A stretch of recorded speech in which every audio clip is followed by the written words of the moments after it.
Pepi Kotoraš, prasak magle. Da mogu da jednom udahnem i do kraja sve da ti kažem, onako sve iz srca, neuprljano, bez stida. Čisto kao drvo kad se raspukne od studeni i kada se čuje samo prasak magle što pokriva šumu.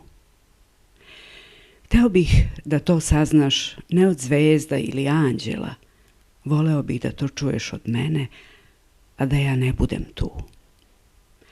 Ima još ljubavnih pesama, ali ja znam samo za ovu, bistru, tebi pisanu, nečitanu. Zašto gladni jedu najlepše kolače? Promrzli pale najtoplije vatre, a slepi vide tebe. Reci mi, jesam li to ja ili prasak magle što pokriva šumu? Pepi Kotoraš, stolica za ljuljanje. Iako ti nikad nisam obećao, odavno osjećam da sam ti dužan. Znam da ne moram, a opet znam da je još uvek potajno želiš. To je obična stolica za ljuljanje, može i neka mala jer ti si sitna ženica. Jednom smo je skoro kupili, bila je to ljupka stolica od bambusa ofarbana prozirno zelenom bojom. Mogli smo je uzeti, ali ti kao da si osjetila da se bliži rat i da novac treba štedeti. Tim novcem smo platili kamion za Beograd, a tamo smo prestali maštati o stolici. Pričali smo o opstanku, mestu gde ćemo prespavati i čime nahraniti decu. Taj metež je progutao barem 10 naših godina i ko zna šta još. Niko nam nije mogao pomoći, ali mi smo se voleli, držali zajedno i opet smo se nekako skućili. Moja ženica i ja. Sada imamo manji stan, 100 puta sam te video kako ga smešnim koracima meriš, uzaludno tražeći mesto za stolicu. Znam da sam ti dužan, ne samo stolicu, dužan sam ti sve, jer ti si sve poklonila meni. Pepi Kotoraš, pilot u pidžami. Smestila se negde na kraju ovčarskog puta iza belog blata na periferiji grada. Iako bez prozorskih stakala, ova metalna siva zgrada, nalik na baraku, ipak nije bila napuštena. U njoj je nas 20-ak izrađivalo aluminijske odlivke za nekog privatnika. Taj privatnik zvali su ga Rići, bio je neverovatno snažan i energičan čovek. Sa kraćom nogom, na nekoliko mesta pogrešno sraslom nakon nesreće, neumorno je jurio i nadgledao radnike, te 1993. godine u vreme divljanja inflacije u Beogradu je bilo teško naći bilo kakav posao. Rići ga je uvek nudio prvenstveno izbeglicama. Tek zaposlene je unapred častio sa 50 maraka i time stekao poverenje. Onda bi oni mesecima ćutke radili očekujući bilo kakvu isplatu. Često se isplata svela na Rićijevo pitanje: hoćeš li ti da se biješ sa mnom? Pred tom grdosijom zaposleni bi se povlačio i obično nastavljao da radi. Ipak, broj radnika se vremenom osipao. Ja sam često bio svedok tih tužnih scena. Bio sam zaposlen kao crtač odlivaka i delio sam kancelariju sa Rićijem. Kako se broj radnika smanjivao, uskoro sam i ja radio u samoj livnici. Ipak gazda nije hteo da izgubi svog umetnika, pa mi je dozvoljavao da se povremeno odmorim u kancelariji i sklonim od promaje, dima i studeni.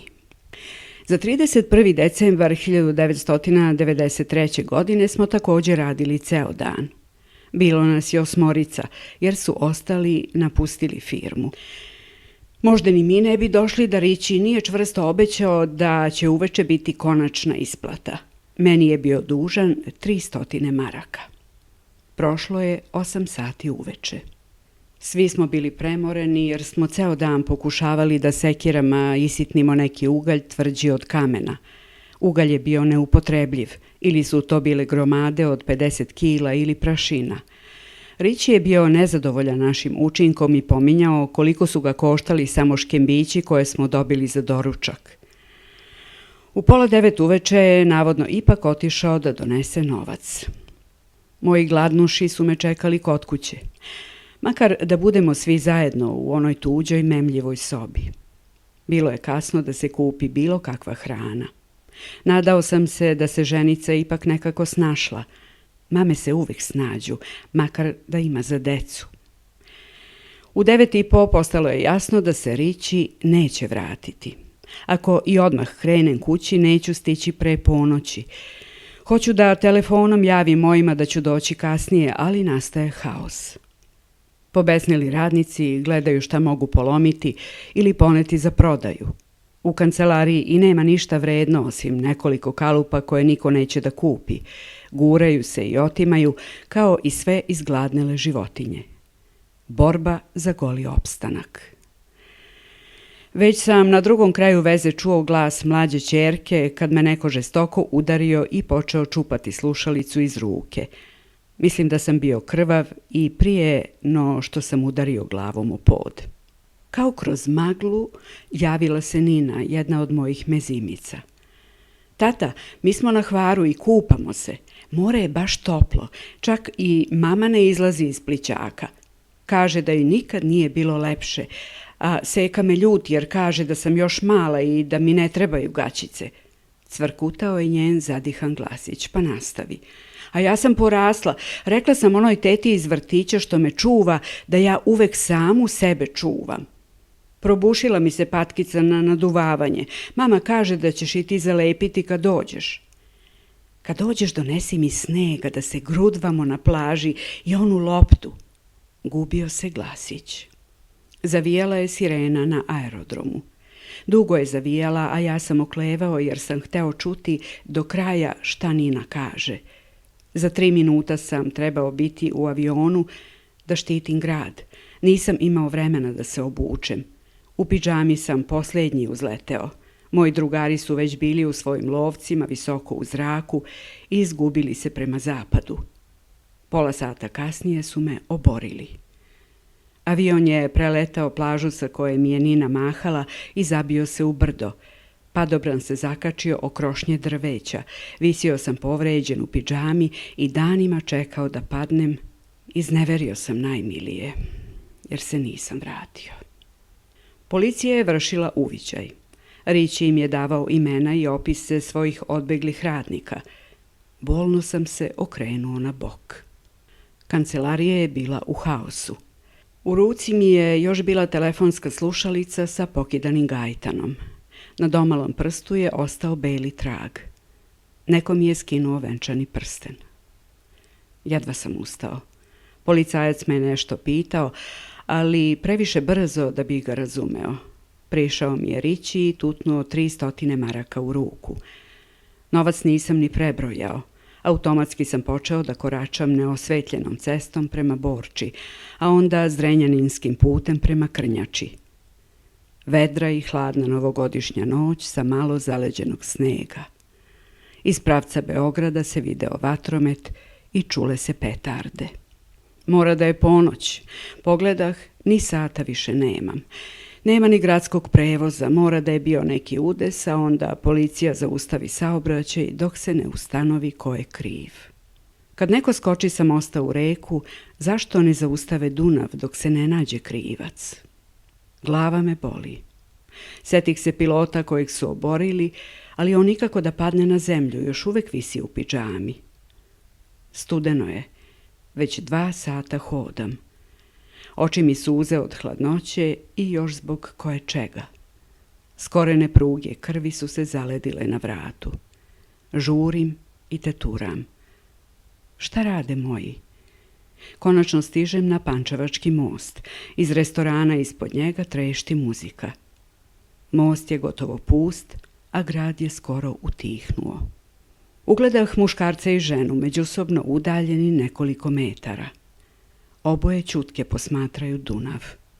Htedoh im reći da Dunav neće zbog njih zaustaviti ako skoče, ali umjesto toga rekoh: Sretna nova 94. Oboje su se prenuli kao da dugo nisu čuli ljudski glas. Odpozdravili su. U susret mi dolazi jedno malo stvorenje. Iz daljine prepoznajem kaput moje čudesne ženice sa razigranim žućkastim dugmetima. Proljetna verzija kaputa. Zajedno smo ga odabrali još davno u toplom Splitu. Čizmice je sama uzela, jer se oko obuće nismo nikad slagali. Potrčala mi je u susret. Plače. Šta su ti to uradili? Pa gde si ti? Ja pošla da te tražim. Decu sam jedva uspavala, ubiću te da znaš. Opet plače, plače od sreće. Dajem ženici novac. Malo se pribrala. Nastavljamo zagrljeni ukrašenim pustim ulicama. Penjemo se na 4. sprat, gde bespravno živimo u stančiću veličine veće sobe. Miriše praseće pečenje. Ona vadi nenačetu polutku iz rerne. Neće da prizna odakle prase. Smeje se. Nisu hteli jesti bez mene. Budimo decu i svi konačno večeramo. Kažem deci da sam pao iza autobusa. Svi se smejemo. Ipak smo mi najsrećnija porodica. Konačno smo legli. Na televiziji se davala dugo najavljivana premijera nekog filma. Bezličan film je prekidan natpisima Sretna vam nova 1994. godina. Ako za 50-100 godina bude neko ovo čitao, neće verovati da je 94. nekad bila nova godina, a još manje da je bila sretna. I naše devojčice su ponovo zaspale u krevecima na sprat. U polumraku iznad krevetića na koncu se okretao papirnati pilot u pidžami. Ima toga još mnogo, ali reći ćete da lažem. Zato neću više da pišem. Kotoraš Pepi.